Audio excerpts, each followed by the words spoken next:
somebody missed my sheet music here. Oh, here it is.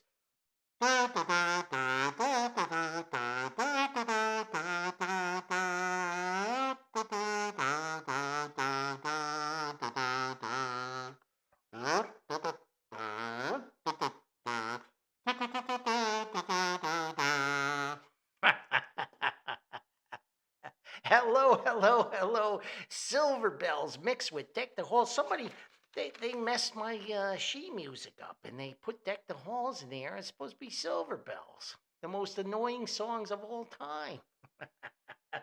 Hello, hello, hello. And I am Paul John Hausleben of God Bless the Keg Publishing LLC, and I would like to welcome you to the not so world famous PGH Writing Command Center for another podcast episode from God Bless the Keg Publishing LLC.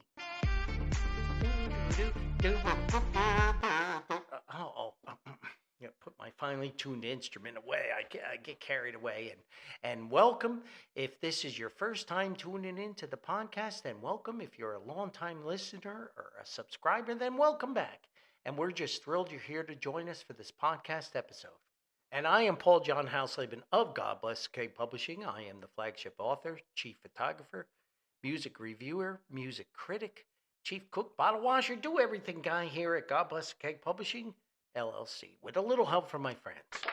And some of my friends are gathered here today, and some of my friends are remote, and I would particularly like to make a shout out before we get to the meat and potatoes, the nuts and bolts of the podcast to Jeff, the musical magician, the wizard of music, encyclopedia mind on music, and my good friend Kim for helping me compile this rated series of the 5 most annoying Christmas songs of all time.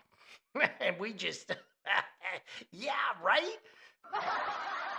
And thank you so much, Kim and Jeff, because I took all your advice and all your input, and this was really a difficult list to put together in the rated series. But before we get started on that, and thank you so much, this podcast is proudly sponsored by Corporate Facilities Group Incorporated. So get your little orphan Annie decoder pins out.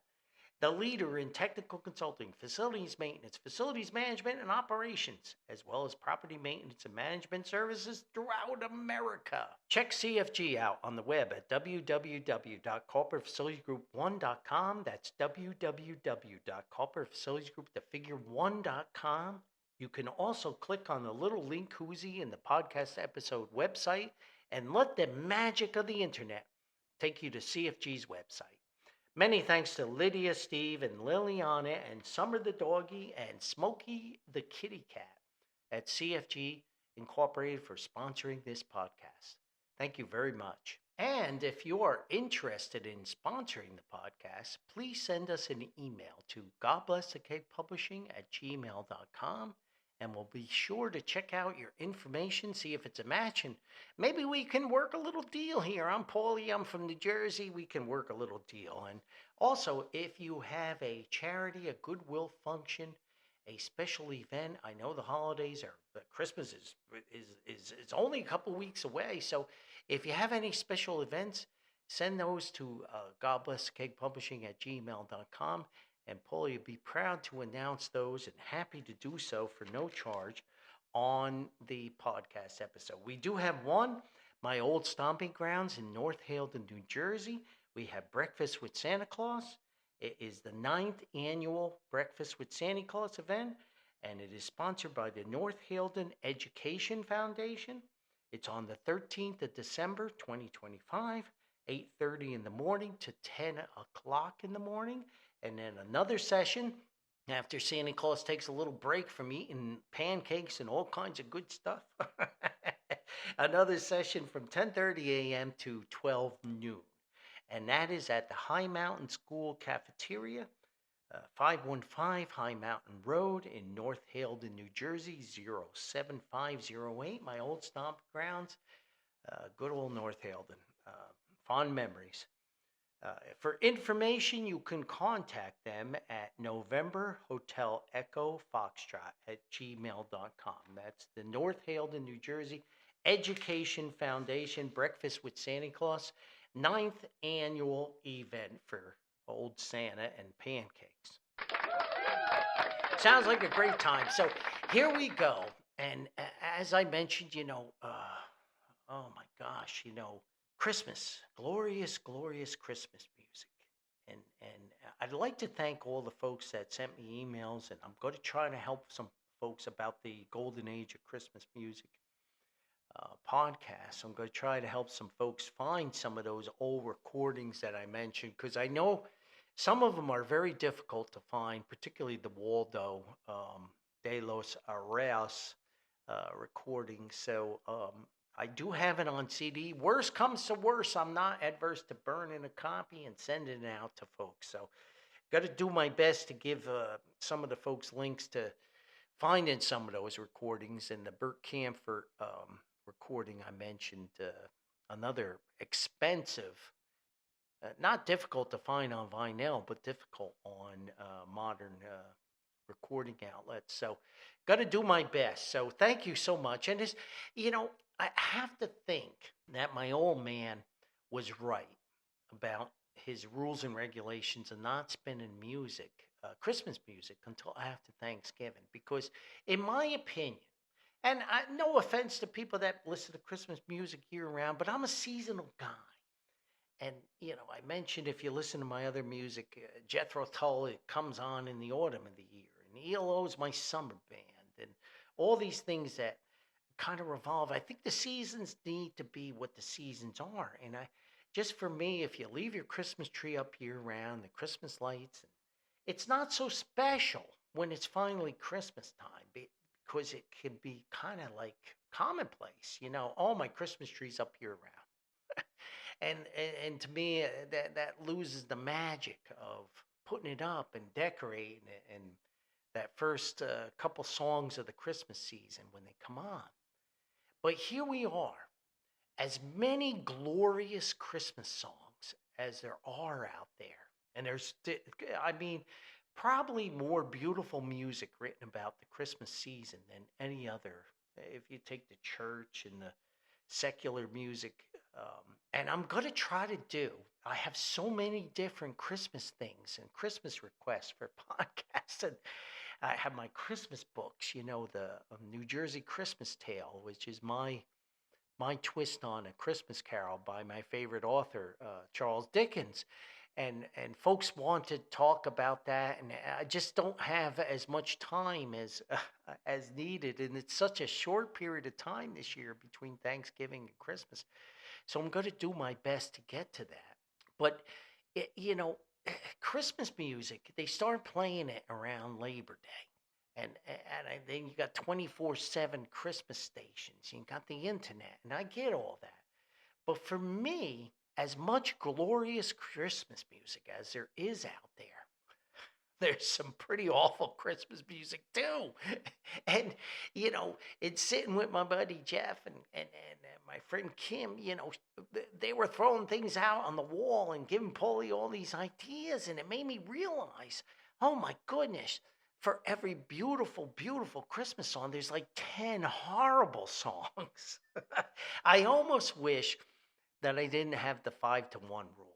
The Paulie rule of 5 being, in this case, the most, we're talking about the most annoying Christmas songs of all time. So 5 is annoying, and number 1 is mega annoying, the most horrible, annoying Christmas song of all time, according to Paulie. I almost wish it was like 20-1, because my goodness gracious, I can't even imagine. I never imagined that there's so many horrible Christmas songs. It's just, and I'm gonna lose it a couple times during this podcast. I usually do this stuff in one take, but I can tell you that I'm gonna have to pause it and laugh, because this stuff is just, you can't make it up, folks. So here we go, and we have our on mentions. And as I broke a rule in the last podcast, I had 3 on mentions. I usually only have 1 or 2 on mentions. But as I said, there's so many annoying Christmas songs. I could have probably had 20. And, you have, I left off so many horrible songs. As much as I love Bruce and Springsteen, and I'm a Jersey guy, what were you thinking with that Santa Claus is coming to town thing with the ho ho hos? And so I left Bruce off, and he should have been on this list. But as bad as that song is, there's other ones that are even worse. So here we go. And I hope that when Christmas Eve comes, I'm not going to be haunted by three ghosts. And it's actually four ghosts. I hope to get to my Christmas Carol podcast where I dissect in depth A Christmas Carol, my favorite story of all time by my favorite author, Charles Dickens. And I'm going to drill down into that. And I hope to get to that before Christmas, but it's just, the hosting site keeps raising my prices and I'm running out of minutes. It's very stressful. So I hope I'm not haunted by three ghosts, in particular, for putting this song as an on mention, but it's White Christmas. White Christmas, particularly the Bing Crosby version. I'm sorry, Irving Berlin, greatest songwriter of all time. Who knows? Maybe. White Christmas is so annoying. It's so sappy. It's got that introduction, which on the Bing Crosby version, he doesn't sing the introduction, which not all versions do. And that doesn't make it any less annoying. I'm sorry. Bing Crosby, White Christmas, makes an on mention. The other on mention is by John Denver. Please, Daddy, don't get drunk this Christmas. It's kind of, country music doesn't do it for Paulie anyway. And you're talking about Daddy and he passes out and gets drunk under the Christmas tree. Nothing says Christmas more than Daddy getting drunk and passing out under the Christmas tree. So please, Daddy, and it's got an annoying little, like a dobro guitar in the background thing going. And it's, please, the other on mentioned, and I struggled with this one because I really wanted to put on the on mention, I'll Be Home for Christmas. Every version. But that got bumped for this version, the Christmas song, Chestnuts Roasting on the Open Fire, and not so much the Nat King Cole version. I know it's a classic and everybody loves it and it's so sappy and beautiful, but particularly the songwriter himself, I think he wrote it with another collaborator, Mel Torme. And they wrote it in California, I remember reading, on a very, very hot day. And they couldn't imagine why they were writing Christmas songs. My old man said that Mel Torme always sang like he was in pain and he was half asleep. And it's his version, and he's a songwriter, co-songwriter, is one of the worst, most annoying songs of the Christmas season. So Nat King Cole's version is annoying, but Mel Torme's version is super annoying. The Christmas song makes the on mention of Paulie's 5 most annoying Christmas songs of all time. I'm sorry. I don't know. Mel Torme always looks and sings. I understand my old man's description, but when I went back and listened to his version, it's like he's smelling something really bad. I have to pause this. It's like he's smelling something really bad when he's singing the song. Goodness gracious. So number 5 on the most annoying Christmas songs of all time is Christmas Shoes by a Christian band called New Song out of Georgia. It's like a Hallmark movie in a Christmas song. I mean, but it's not only annoying, it's depressing. And, Christmas is supposed to be happy and joyful, and the Savior is born, and we're saved, and blah, blah. Why are you writing a sappy song of a kid going to the store who doesn't have enough money to buy shoes and his mother's dying. I mean, this is just, it's just depressing. It's so annoying. It's depressing. And he doesn't have the dough, and the guy in the back of the line ponies up the dough so he can buy the Christmas shoes because his dad says, first of all, why is the kid going to a store by himself? How did he get there? Did he walk? I guess he's in a city and there's a shoe store or something. This is horrible and annoying on a different level. And I I almost put Please Daddy Don't Get Drunk This Christmas at number 2. And I had at one point Christmas Shoes at number 2. And then I just flip-flopped everything. But I mean, Jesus was born in a manger. This is a guy who is born to very poor people. And I don't think having shoes on is going to be a prerequisite to get into heaven. But this little boy has to go to the store so his mother looks beautiful when she meets Jesus tonight. And he doesn't have the dough, so the guy... I mean, this is annoying to a different level. And it's depressing to a different... A horrible song. Number 4 is where I struggled. And Kim and Jeff gave me great suggestions. And at one point, I was going to just do novelty Christmas songs on a different podcast and just list the 5 most annoying novelty songs, Christmas songs of all time in a different podcast. But I'm pressed for time and I'm pressed for minutes and I'm pressed for a lot of things. And so I said, oh, gosh.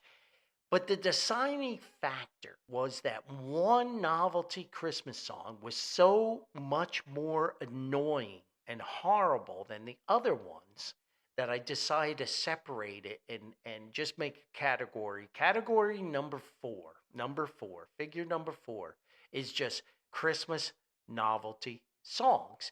And I extracted one song that is particularly the worst of the annoying, and we'll talk about that.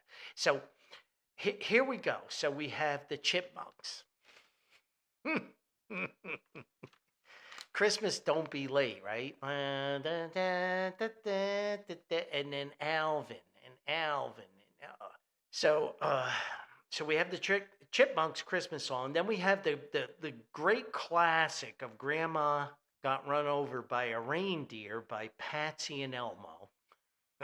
We have I Want a Hippopotamus for Christmas. And I think it's just a rhyming thing, right? It must be just a rhyming thing. Hippopotamus, Christmas. Okay. Then we have All I Want for Christmas Is My 2 Front Teeth, with some guy making believe he doesn't have 2 front teeth, and he's whistling through the song. It's just... I mean, my gosh, you can't run to the radio dial quick enough to shut it off. Who can forget Snoopy's Christmas by the Royal Guardsmen? Where Snoopy flies out on Christmas Eve to take on the Red Baron. And he gets machine gunned. And they have a Christmas toast behind the enemy line.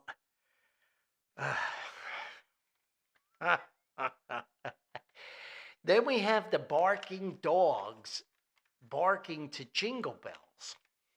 And I mean, my finely tuned instrument is pretty bad. And I would probably put it on the annoying list myself. But really, we have barking dogs to Jingle Bells. And then, thanks to Kim for reminding me of this one. And I can only imagine you're all snugglekins in front of a fire, and it's Christmas Eve, and you're drinking wine, and you're relaxing with a beautiful woman, and you're ready to smooch it up, and you got some quiet Christmas music by the local radio station playing in the background, and the Christmas tree is glowing.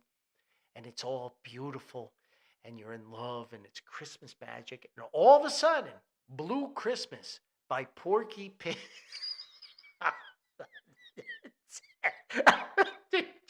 Blue, Blue Christmas. I gotta pause it. I'm sorry. Okay, I'm back. Blue Christmas by Porky by Porky Pig comes on the radio station. And you talk about breaking a mood. Blue Christmas is Bad Enough by Elvis on the horrible, horrible Elvis Christmas album. The Blue Christmas. But can you can you really get through Blue Christmas by Porky Pig? You can't even make this stuff up, folks. I mean, the Elvis thing is bad enough. I'm sorry, I'm going to get it together. So, figure 4 is novelty songs. So, just to recap, we got the old Chipmunkarooskies, we got Grandma getting killed by the reindeer by Patsy and Elmo. We got the old hippopotamus under the Christmas tree for Christmas. We got the kid without the 2 front choppers. We got Snoopy getting machine guns by the Royal Guardsmen. We got the barking woof woofs, topped off by the old porkster singing Blue Christmas. So that's figure 4. Talk about annoying. So number 3 is All I Want. I'm sorry. All I Want for Christmas Is You. Mariah Carey. Oh my gosh. And yes, she wrote a great song here. Kudos. It's a great song. It's now played every 2 seconds during the Christmas season by every radio station in America, probably the world. They have a few cuts. They play White Christmas by Bing Crosby, and then they play I'll Be Home for Christmas, and then they play maybe a traditional Jingle Bells, and then it's Mariah Carey. Then they have a commercial. Then they go to 3 other songs, and then it's Mariah Carey. Then it's 4 other songs, and it's Mariah Carey. It's got a great tune. Critics loved it. It's played every 14 seconds. And do I really need Mariah Carey to hit 72 notes and 72 different octaves within one verse? No. No. You talk about over singing something. And when I first started writing music reviews and studying music seriously and got a little audience, an old time critic told me, Paulie, there's a difference between a person with a great voice and a great singer. And he used Frank Sinatra as an example. Nobody would say that. I mean, maybe in his early days before the smoking and the whiskey and everything, a beautiful voice. But he was a great singer. It was his delivery, his breathing, his enunciation. Mariah Carey squealing and screeching and hitting all these notes in this Christmas song. No, I don't need that. Just sing the song gently. It's got a nice melody. Why do you have to screech, scream, and howl to show off your musical, your voice capabilities? No, no. All it is super annoying. And then you add that. It's like an algebraic equation. Mariah Carey screeching over annoying overplayed divided by every radio station in America equals super annoying, and number 3 on the list. All I Want for Christmas Is You, Mariah Carey. And now there's, just to add to the annoyance level, she collaborated with the Justin guy to make even more super annoying version of All I Want for Christmas Is You. The icing on the Christmas cake of annoyance. And now we creep closer to the highest level of annoyance of Christmas music songs.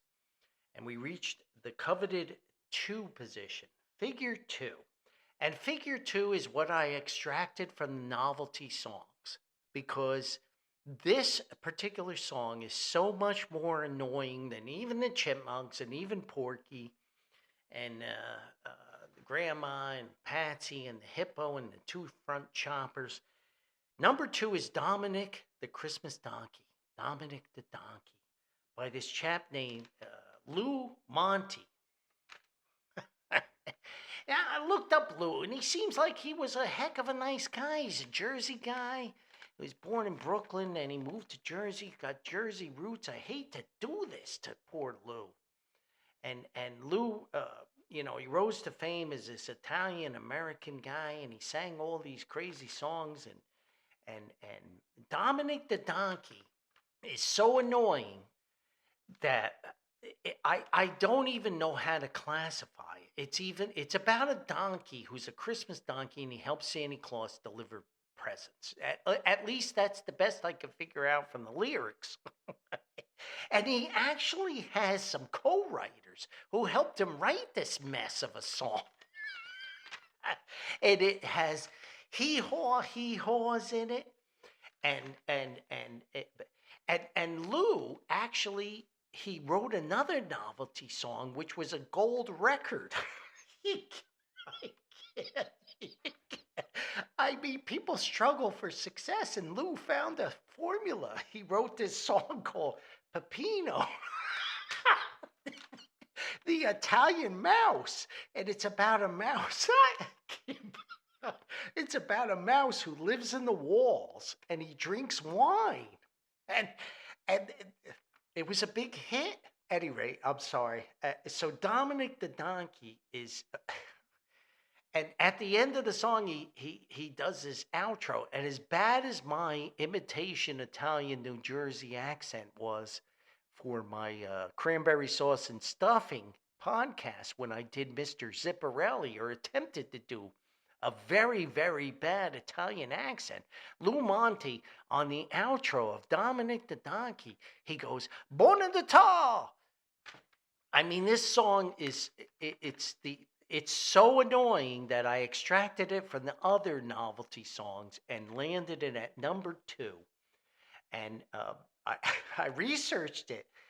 Not only was Peppino a gold disc record, but Dominic was apparently re-released, or was played on radio stations in 2011 over the UK, and it was so popular, it knocked Nirvana, Smells Like Teen Spirit, off of the hit list.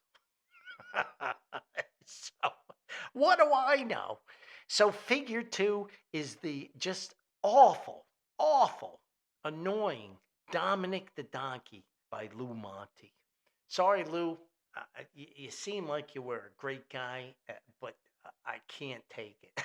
I mean, Dominic the Donkey. There we go. And now we reach the coup de grace, the epitome, the fantastic, most annoying song on Paulie's 5 to 1 list. Yeah, and some people might say, well, Paul, you don't like the Beatles. And well, there might be some bias there. And you don't like Paul McCartney. Yeah, there might be some bias there. And of all the Beatles, Sir Paul McCartney is my least favorite. And I'm not a Beatles fan. But number 1 is the unbelievable, annoying, wonderful Christmas Time by Paul McCartney. It's not only the bling, bling, bling, bling, bling, bling synthesizer synth line that's just super annoying. It's on after Mariah Carey, you can guarantee you're going to hear Wonderful Christmas Time by Paul McCartney. It's just overplayed. It is now 46 years old. 46 years we've been suffering and been annoyed every Christmas time by Wonderful Christmas Time by Paul McCartney. You know how I could have a wonderful Christmas time? If I never heard that song ever again. And I counted it. Mr. McCartney sings Simply Having a Wonderful Christmas Time about 14 times during the song. And this is one of the greatest songwriters of all time. You could not come up with better lyrics. You couldn't come up with something. The melody is so repetitive, and then you have the kids in the background. So every time you sing this, simply having a wonderful Christmas time, and you got the bling, bling, bling, bling, bling, bling, bling. You got ding dong, ding dong with the kids in the background. The annoyance level reaches the maximum, for one of the spoof things I put in one of my books. It's in Reunion in the Harry and Paul adventures when Harry goes wayward and has tragedy in his life, and he goes away for a long time, and he hits pay dirt because it was during the time when the office company had the easy button, that little plastic button you could hit, and they were selling them for like $12 a piece, these little plastic buttons, the easy button. So I came up with the Harry character. He invents the annoyometer, and it's a little plastic device that goes on the wall in your office or in your house or whatever. And people who annoy you, you put their name on the little annoyometer, and then you move the little dial up to the annoyance level they have. And so many people wrote me and said, I wish I could buy an annoyometer. So maybe I should have patented that. So on the annoyance level, simply having a wonderful Christmas time is, maximum. The meter is all the way over. So there we have it. 5-1. I got through it. I got through Dominic and I got through. And all I want for Christmas is you. No. All I want for Christmas, along with the wonderful Christmas time, is to never hear those two songs again. And the Christmas shoes, and we have White Christmas. And I know I'm going to get haunted by ghosts because I put White Christmas on there. And I have the Christmas song with poor Mel Torme. And I got Daddy getting drunk underneath the Christmas tree. It goes on and on and on. So there we have it. The 5 most annoying Christmas songs of all time. Thank you so much. I appreciate it. And I got to figure out how to get these folks out of here today. But hey, what do I know? Maybe these songs are your favorites. I'm just a guy from Paterson, New Jersey. Hey, please be kind. I haven't been kind. Have I been kind by putting I put White Christmas on my list. And I wanted to put I'll Be Home for Christmas on my list too. Hey, please be kind, be gentle, be very tolerant. Remember, Christmas. Remember, kindness is for free, and Christmas is for free too. Spread it around as much as you can. It can only make this world a better place. And we've had so much fun doing this. I'm sorry I laughed so much, but it's been a blast. And hey, we'll see you next time. We're going to try to do a lot of Christmas stuff and trying to answer all this questions about my Christmas books. And we have Christmas with Paul John Hausleben, which is a new Christmas series where they boxed all my Christmas books together and released them at God Bless the Keg Publishing LLC on ebooks. So there's a lot going on. We're going to try to rate the 5 best Christmas songs of all time that you might not have ever heard before. I'm going to try to do that podcast. I'm going to do I'm going to rate my 5 best versions of A Christmas Carol and talk about A Christmas Carol. So we got all these things we're trying to jam in before the Christmas. So, hey, thanks for joining. Thanks for tuning in. I hope you enjoyed the podcast, and we'll see you next time. Let me get my finely tuned instrument and a little deck the halls.